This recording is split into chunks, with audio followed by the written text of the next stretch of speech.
Je présente ici quelques éléments de réglage du dispositif expérimental dans le TP faisceau gaussien, où l'on va chercher à observer expérimentalement la distribution d'éclairement suivant l'horizontale sur la barrette CCD d'un faisceau laser. Et on va observer que cette évolution spatiale de l'éclairement suit une loi gaussienne.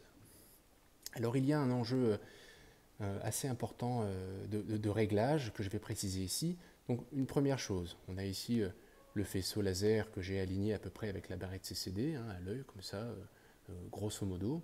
Et on voit déjà dans un premier temps que le faisceau est trop intense et sature le capteur.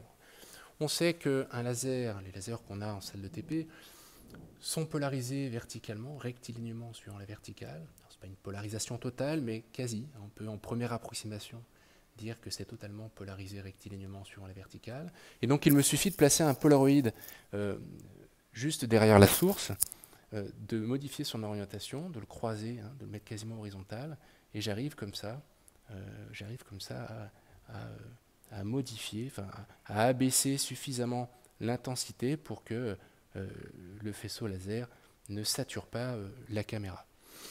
Ensuite, il y a un enjeu très important ici, il faut que la barrette CCD passe par le centre du faisceau laser pour pouvoir retrouver la loi gaussienne attendue théoriquement.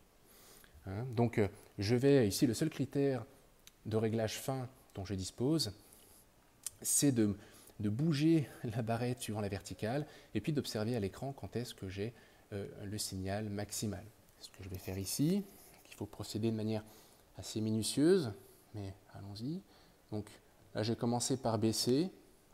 Bon, voilà, je m'éloigne du maximum, donc je remonte. Il faut être vraiment très méticuleux. Ah, vous voyez, là, je passe par un maximum. Alors là, je vais fixer la barrette et je vais retourner au Polaroid pour l'incliner encore un petit peu plus afin de diminuer encore l'intensité totale du faisceau. Voilà. Je reviens à la barrette CCD et puis je la monte à nouveau. Et voilà, quand je la monte, je m'éloigne maintenant de la position optimale, donc je redescends.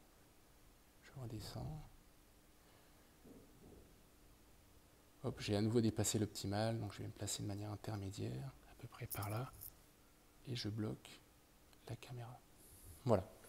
Bon, là, clairement, je peux difficilement faire mieux, et c'est ça qu'il faut réaliser à chaque fois. C'est-à-dire que vous allez déplacer la source laser, vous allez l'approcher ou l'éloigner de la barrette CCD, du capteur.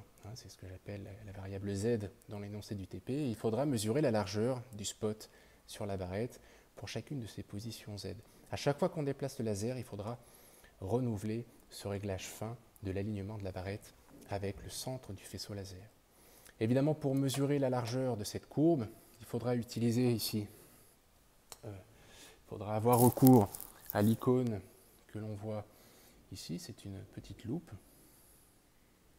et qui permet de zoomer verticalement et horizontalement sur la courbe, et c'est évidemment sur cette courbe que l'on pourra au mieux, de manière la plus précise, mesurer la largeur du faisceau.